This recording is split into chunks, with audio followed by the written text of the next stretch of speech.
Minister, why does the government continue to repeat the false mantra that objections by residents' groups to planning applications, rather than the speculation of property investors, are the cause of the housing crisis and the slow delivery of housing and residential development, particularly when this report, which is a government report, says that it's speculation?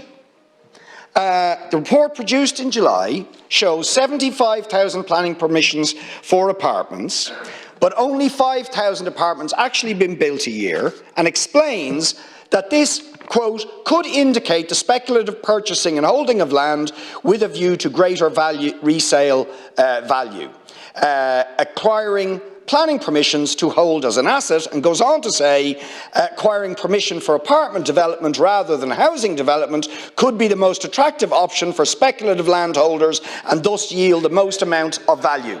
Why don't you target the speculators instead of limiting people's right to make submissions on planning applications? We're not limiting the right of people to make submissions on planning applications, and I'm sure you will engage in the PLS process that will get underway when the bill is published. The government has taken a multi-pronged approach to tackling the housing crisis.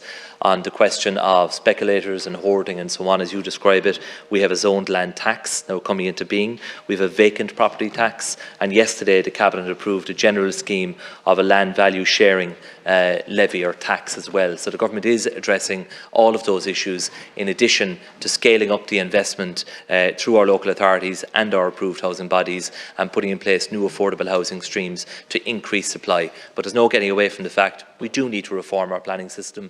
We have a choice to make. We can come in and complain about the lack of housing, no evidence and stand in that behind document. the system Not a single that clearly mention needs improvement.